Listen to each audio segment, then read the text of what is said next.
السلام علیکم۔ آج ہم بات کریں گے احسان فراموش کے 58 ایپیسوڈ کے بارے میں۔ تو ویڈیو شروع کرنے سے پہلے ہمارے چینل کو سبسکرائب کر لیجئے اگر ابھی تک آپ نے نہیں کیا، تاکہ ہماری ہر نیو ویڈیو آپ تک پہنچ سکے۔ یہاں پر نوال اور کبیر اپنی زندگی میں بہت زیادہ خوش ہوتے ہیں، تبھی انہیں نوال کہتی ہے کہ مجھے ایک اور پرپوزل آیا ہے۔ جب یہ بات سنتا ہے کبیر تو وہ کہتا ہے کہ کمپنی بالکل بھی کسی اور نئے پروجیکٹ کے بارے میں سوچ بھی نہیں سکتی، کیونکہ ہمارے پاس بالکل بھی انویسٹمنٹ نہیں ہے۔ نوال اسے کہتی ہے کہ آپ پریشان نہ ہو، میں پہلے بھی ہمدانی کے ساتھ کام کر چکی ہوں، وہ ایک بہت ہی اچھے انسان ہے اور انشاءاللہ ہمیں ہی یہ ٹینڈر ملے گا۔ دوسری طرف حمزہ آتا ہے اور آ کر اپنی بہن کو کہتا ہے کہ آپ فلک کے ساتھ بہت زیادہ روڈ بیہیویئر کرتی ہے، اگر آپ نے ایسے ہی کرتا رہا تو میں بھی اس گھر سے چلا جاؤں گا۔ جب یہ بات نازش سنتی ہے تو وہ کہتی ہے کہ میں ایسے کیوں کروں گی، اور ویسے بھی تمہاری بیوی یہ سب حساب کتاب لیتی ہے تو میں اسے دیتی ہوں نا، اور تم میرے اکلوتے بھائی ہو۔ کمپنی میں جاتا ہے تو وہ دیکھتا ہے کہ ان کا جو ٹینڈر ہوتا ہے بالکل بھی اچھا نہیں ہوتا ہے۔ اس بات پر حمزہ کو بہت زیادہ غصہ آ جاتا ہے اور فلک کو آ کے کہتا ہے کہ یہ کس طرح کی تم نے کوٹیشن ساری کی ہیں۔ فلک کہتی ہے کہ میں نے تو سب کچھ دیکھا ہی تھا نا۔ تبھی حمزہ اسے دوبارہ سے باتیں سنانے لگ جاتا ہے۔ وہاں پر اس کی امپلائی بھی بیٹھی ہوتی ہے، وہ یہ سب چیزیں دیکھتی ہے تو وہ اٹھ کے چلی جاتی ہے۔ فلک کہتی ہے کہ حد ہو گئی، آپ دیکھ تو لیا کرے کوئی پاس بیٹھا بھی ہے یا نہیں بیٹھا۔ حمزہ کہتا ہے میرے لیے یہ پروجیکٹ بہت زیادہ ضروری ہے، اسے دوبارہ سے دیکھو۔ یہاں پر جیسے ہی نازش کو اس کی ماں سمجھا رہی ہوتی ہے، کہتی ہے کہ تمہیں اپنے بزنس کے بارے میں خود سب کچھ دیکھنا چاہیے۔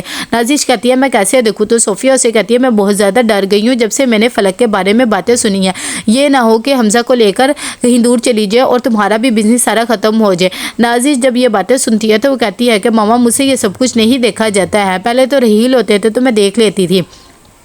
کبیر بہت زیادہ پریشان بیٹھا ہوا ہوتا ہے، اسے فلک کی باتیں یاد آ رہی ہوتی ہیں اور اس کے الزامات۔ دوسری طرف نوال کا بھی یہی حال ہوتا ہے، لیکن وہ کبیر کو کہتی ہے کہ میں بہت زیادہ خوش ہوں کہ آپ مجھے ملے ہو۔ تبھی کبیر کہتا ہے کہ ایسی بات نہیں ہے، میرے بھی پہلے بہت زیادہ خدشات سے، لیکن ایک تم بہت ہی اچھی بیوی ثابت ہو رہی ہو۔ تبھی وہ دونوں بہت زیادہ خوش ہوتے ہیں اور کہتے ہیں کہ انشاءاللہ آپ دیکھنا ہم بہت زیادہ ترقی کریں گے۔ اگلے دن جب میٹنگ ساری بیٹھ جاتی ہے تو وہاں پر سب امپلائیز وغیرہ آئے ہوتے ہیں جنہوں نے اپنا پروجیکٹ دیا ہوتا ہے۔ حمزہ بھی آیا ہوتا ہے کہ اتنی دیر میں وہ دیکھتا ہے کہ وہاں پر نوال اور کبیر بھی آ جاتے ہیں اپنا پروجیکٹ لے کر۔ وہ انہیں دیکھ کر بہت زیادہ غصے میں ہو جاتا ہے، لیکن وہ دونوں بالکل بھی اس طرح کا بیہیویئر نہیں کرتے، وہ بہت زیادہ خوش ہوتے ہیں۔ حمزہ جب یہ میٹنگ اٹینڈ کر لیتا ہے تو ہمدانی کہتا ہے کہ مجھے بہت ہی اچھا لگا کہ اس پروجیکٹ کے لیے میں کبیر کو چن رہا ہوں۔ جب یہ بات وہ سنتا ہے تو بہت زیادہ ہکا بکا رہ جاتا ہے۔ دوسری طرف نوال بہت زیادہ خوش ہوتی ہے کہ یہ پروجیکٹ انہیں مل گیا ہے، اور کبیر بھی بہت زیادہ خوش ہوتا ہے، لیکن حمزہ کو بالکل بھی اچھا نہیں لگتا، اسے بہت زیادہ غصہ آ جاتا ہے۔ یہاں پر ہمدانی کی پی اے بات کر رہی ہوتی ہے نوال سے اور اسے کنگریچولیشن کہتی ہے اور کہتی ہے کہ ہمیں آپ کے ساتھ کام کر کے بہت ہی اچھا محسوس ہوگا۔ جب نوال یہ باتیں سنتی ہے تو وہ کہتی ہے کہ مجھے بھی بہت خوشی ہوگی آپ کے ساتھ کام کر کے۔ اتنی دیر میں وہ جانے ہی لگتی ہے کہ حمزہ اسے روک لیتا ہے، تو نوال کہتی ہے کہ تمہاری ہمت کیسے ہوئی کہ تم میرا ہاتھ پکڑے۔ حمزہ کہتا ہے کہ یہ پروجیکٹ تم نے لے تو لیا ہے، اب دیکھنا میں تم سے کیسے یہ پروجیکٹ چھین لوں گا، تم دونوں کو اتنا زیادہ بدنام کروں گا کہ تم سوچ بھی نہیں سکتی ہو، تم یہ خود پروجیکٹ چھوڑ دو گی۔ نوال کہتی ہے ویسے بھی تم کر ہی کیا سکتے ہو، تم جیسا کمظرف انسان یہی کر سکتا ہے، دوسروں سے چیزیں چھین ہی سکتا ہے، اور تمہاری ہے بھی کیا اوقات۔ ان باتوں پہ اسے غصہ آ جاتا ہے اور وہ کہتا ہے کہ تم نے کبیر سے شادی کر کے اچھا نہیں کیا ہے، اس سے پتہ لگتا ہے کہ تم دونوں کا پہلے ہی افیئر چل رہا تھا، میں سمجھ رہا تھا شاید میں غلط ہوں لیکن ایسا نہیں ہے۔ نوال کہتی ہے تم نے جو بھی سوچنا ہے سوچو، مجھے اس سے بالکل بھی فرق نہیں پڑتا، اور ویسے بھی اچھا ہی ہوا کہ میری تمہارے ساتھ شادی نہیں ہوئی، ورنہ میں تو ہر وقت سولی پہ ٹنگی رہتی کہ کوئی آ کے تمہیں میرے سے بدگمان کر دے۔ جیسے ہی گاڑی میں آ کے بیٹھتی ہے تو وہ کبیر کو بتاتی ہے کہ آج حمزہ مجھے ملا تھا میٹنگ کے باہر اور دھمکی دے رہا تھا کہ یہ پروجیکٹ میں تم سے لے کر ہی رہوں گا اور تم دونوں کو بہت زیادہ بدنام کر دوں گا۔ یہاں پر حمزہ آتا ہے تو بہت زیادہ غصے میں ہوتا ہے، اسے وہ سب یاد آ رہا ہوتا ہے کہ کیسے انہیں پروجیکٹ مل گیا، اور نوال کی باتیں بھی یاد آتی ہے کہ شکر ہے میری تم سے شادی نہیں ہوئی ہے۔ کبیر بہت زیادہ خوش ہوتا ہے، تبھی وہ نوال کے پاس آتا ہے اور بکے لاتا ہے اور اسے کہتا ہے کہ میں بہت زیادہ خوش ہوں کہ ہمیں یہ پروجیکٹ مل گیا ہے۔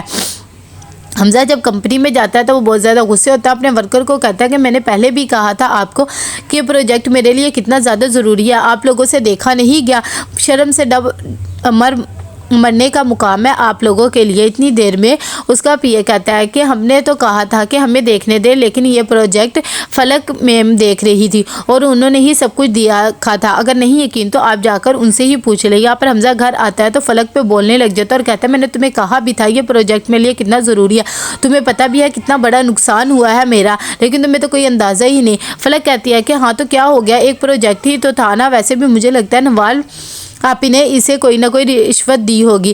حمزہ کہتا ہے کہ اپنی غلطیوں کا دوسروں پہ بوجھ نہ ڈالا کرو اور آج کے بعد تم آفس نہیں جاؤ گی، میں نے تمہاری جگہ کسی اور کو ہائر کر لیا۔ یہ بات فلک کو بہت زیادہ بری لگتی ہے۔ یہاں پر کبیر بھی بہت زیادہ پریشان ہوتا ہے اور اسے فلک کی بات یاد آ رہی ہوتی ہے اور اس کے الزامات۔ اتنی دیر میں وہاں پر نوال آتی ہے اور کہتی ہے کہ آپ پریشان کیوں ہیں؟ تو کہتا ہے کہ کچھ بھی نہیں، میں سوچ رہا تھا کہ دوسری شادی کرنا میرے لیے غلط ثابت ہوگا، لیکن تم ایک بہت ہی اچھی بیوی ثابت ہوئی ہو۔ نوال کہتی ہے کہ یہی بات میں بھی سوچ رہی تھی اور ہم دونوں ایک دوسرے کے ساتھ بہت زیادہ خوش رہیں گے۔ یہاں پر حمزہ آتا ہے نازش کے پاس اور اسے کہتا ہے کہ ان پیپر پہ سائن کر دے، مجھے تھوڑی سی اماؤنٹ کی ضرورت ہے۔ نازش کہتی ہے کس لیے؟ تو وہ کہتا ہے کہ میں نے 1-2 پروجیکٹ شروع کیے ہیں، اس لیے پیسے کی ضرورت ہے، آپ سائن کر دیں گی تو میں پروجیکٹ شروع کر دوں گا۔ نازش کہتی ہے کہ میں سائن نہیں کروں گی، پہلے تم مجھے ڈیٹیلز وغیرہ دو کہ کون سے پروجیکٹ ہے، ویسے بھی تمہارا اب دھیان نہیں رہا کام میں۔ اس بات پہ سے غصہ آتا ہے، وہ چلی جاتی ہے۔ صوفیہ کہتی ہے تو میں سائن کر دینا چاہیے تھا، بھائی کو پیسوں کی ضرورت ہوگی۔ نازش کہتی ہے آپ نے ہی تو کہا تھا کہ میں خود دیکھوں سب کچھ، تو اسی لیے میں ہی اب بزنس دیکھوں گی۔ یہاں پر نوال اور کبیر بیٹھے ہوئے اپنے نیو پروجیکٹ کے بارے میں تیاری کر رہے ہوتے ہیں۔ تو کیسا لگا آپ کو یہ ایپیسوڈ؟ لائک کمنٹ شیئر کر کے لازمی بتائیے گا۔ اللہ حافظ۔